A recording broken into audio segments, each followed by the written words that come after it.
Hello, good morning madam. చెప్పండి sir. Madam, నేను మీ పాప స్కూల్ ప్రిన్సిపాల్ ని. మీతో ఒక 2 minutes మాట్లాడవచ్చా? తెలుసు, చెప్పండి. అదే మేడం, మీ పాప అన్ని సబ్జెక్ట్ లో మంచి మార్క్స్ వస్తున్నాయి కానీ మ్యాథ్స్ లో చాలా తక్కువ మార్క్స్ వస్తున్నాయి మేడం. అదే విషయం మీకు చెప్దామని కాల్ చేశాను మేడం. అయితే ఇప్పుడు ఏం చేద్దాం? అదే మేడం, పాపకి ఎవరినైనా పర్సనల్ ట్యూషన్ టీచర్ పెడితే ఇంప్రూవ్మెంట్ ఉంటుంది కదా మేడం. సరే అయితే మీరే మంచి ట్యూషన్ టీచర్ని చూడండి. మది, ఇట్రా. ఏమైందమ్మా అలా కోపంగా ఉన్నావు? మీ ప్రిన్సిపల్ కాల్ చేశాడు. నీకు లక్షల ఫీజులు కట్టి స్కూల్కి పంపిస్తుంటే అన్నిట్లో మార్క్స్ బాగానే వస్తున్నాయి, మ్యాథ్స్ లో ఎందుకంత తక్కువ మార్కులు వస్తున్నాయి?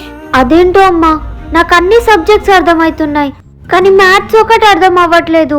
అది నా ప్రాబ్లమే కాదు, అందరి ప్రాబ్లం అదే. ఆ మ్యాథ్స్ టీచర్ మా క్లాస్లోకి వస్తేనే భయం వేస్తుంది. చాలే విని వేషాలు. రేపటి నుంచి ట్యూషన్ టీచర్ని పెడతాను. అప్పుడు ఎలా మార్క్స్ రావో నేను చూస్తాను. ఏంటి, ట్యూషన్ టీచరా?